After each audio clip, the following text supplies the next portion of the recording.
Act 2 of Baldur's Gate 3 isn't quite as sprawling as Act 1, but don't let it fool you. There's some crazy stuff tucked away that can drastically change your playthrough not only in Act 2, but carrying forward through the rest of the game. From optimizing your action economy in the Shadow-Cursed lands, to permanent buffs to stats or summons, and even a ring that lets you choose when you want to crit. There's some sweet, sweet things to be had. Be sure to stick around for the last one on the list, which is the absolute biggest game-changing thing in Act 2, and my biggest regret from my first playthrough. The Moon Lantern is a pivotal moment of Act 2, and one way or another you will find yourself getting your hands on one of them in order to complete this act. While there's different ways to get it, the important thing about it is very counterintuitive. If you obtain the Drider Carnissa's Moon Lantern by defeating him in an ambush with the Harpers, there's a choice here that can entirely change your combat encounters. When you get a lantern, a rather harsh voice will speak to you from it, asking you to free it from its prison inside the lantern. You might be like me at this point the first time and think, well, this thing sounds kind of rude. And pixies also aren't always exactly the nicest to people. I worked really hard to get this super important lantern, so I'll free them once I'm done. Wrong. Not doing it made me absolutely miserable. Freeing this pixie will not only stop an annoying voice from harassing you the rest of the act, but out of gratitude, it will give you a bell to ring to summon it, to give you a buff that lasts until long rest that protects your entire party from the Shadow Curse, meaning you don't have to sacrifice anybody's weapon in curse-heavy areas to keep your party safe by using the lantern or worry about your spacing or anything. I was so frustrated with past me when I learned this fact, having made my own life so much harder.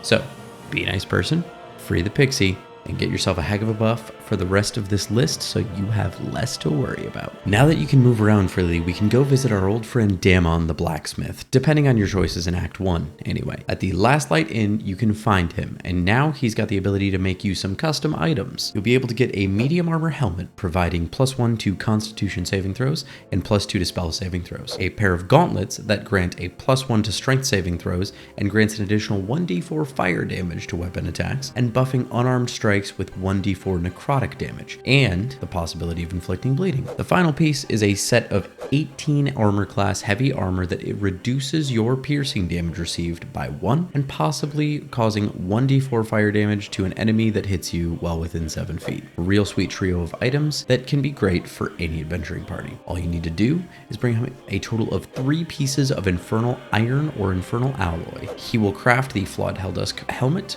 gloves, and armor using 1 piece for each, getting you some fantastic magical items without using any gold, allowing you to save it to buy the myriad of other incredible items in this act. Up next, we've got a couple companion-specific incredible buffs. We'll talk about Astarion and Araj Oblodra first, and after that I'll tell you how to use Gale to get yourself a permanent summon. Inside Moonrise Towers, you can find Araj Oblodra just east of the throne room, a drow alchemist with an interest in both your blood, as well as being bitten by your charming vampire companion. Astarion strongly objects due to her blood smelling absolutely foul, but you can nudge him in the direction of doing it. If he bites her, she will give you the Potion of Everlasting Vigor, which will permanently increase the strength of the drinker by 2. Of note, if you are romancing Astarion, this is extremely likely, borderline guaranteed, to end your relationship instantly. So, consider yourself warned. Not only this, but if you donate blood to her in Act 2 and she survives, then she will be available for trade and yet another possible permanent character change in Act 3, which I'll cover in a future video. But enough about blood. What about Gale? Before you leave Moonrise Towers, you can find your way to Balthazar's room on the 2nd story as you follow the story beats inside the tower here. Once in there, you can do what you were requested to not do specifically and snoop around. Solve the puzzle to get behind this bookcase by clicking the book in the upper right and then place a heart on the stone plinth.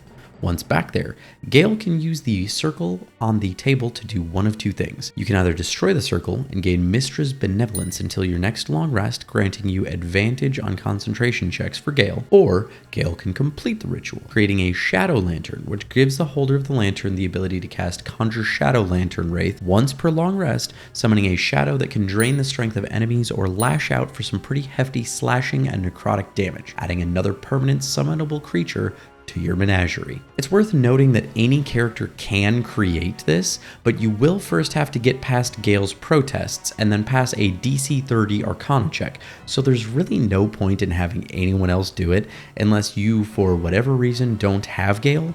In that case, I hope you're super smart and brought some inspiration points. Moving on from Moonrise Towers, there's a couple awesome things in Shar's Gauntlet, including, in my opinion, one of the best rings in the game that will basically allow you to choose when you want to land a critical hit, leading to some crazy synergy possibilities. But before we get to that, here's a crazy detail I regret missing my first time through the game. On the eastern end of the Gauntlet of Shar, there is an Orthon named Yorgir that is part of a quest. Inside that room is the Orthon's bed, made out of corpses. Well, fun fact, you can cast Speak with the Dead on it. I won't spoil the results for you here, but it's certainly an experience. I wish I would have been more creative with my use of Speak with the Dead in my first playthrough. I kind of forgot all about it. It's the little interactions like this that make me want to use it more, but then I speak to 3 corpses that say all the stuff I already know and I get tired of doing it. Well, now let's talk about that incredible ring. This ring allows you to make your next attack after defeating an enemy a critical hit. What's so incredible about this is that this ability is not automatic. It is a reaction-based ability, meaning once you score a killing blow, you can have it set to choose whenever you want to crit the very next time. Combine this with the Luck of the Far Realms tadpole ability, and you can queue up some instantaneous critical hits of your own choosing, allowing you to dish out some absolutely horrifying damage with the push of 2 buttons. As you progress through the story down here, you'll find yourself tackling a trial known as the Self-Same Trial, in which you have to go up against clones of your party. Make sure you keep track of your player character's clone, because on their death, the tiny ring will drop on the ground known as Killer's Sweetheart. I never noticed this in my first playthrough, and boy, I wish I had found it before my second playthrough.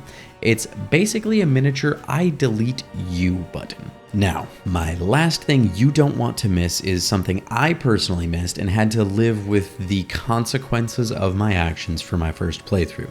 This was the single most frustrating thing I experienced in my blind playthrough, and definitely the most game-changing. If you are doing a good aligned playthrough, you're going to be met with the suggestion of sneaking into Moonrise Towers. Now, with the way Act 1 went, I fought the Cult of the Absolute in the Goblin Camp, and for me, I figured this was a super high danger situation and probably the last thing I should do. So I went and did absolutely everything but go to Moonrise Towers. Now this is all fine and dandy until you make it to the end of the Gauntlet of Shar.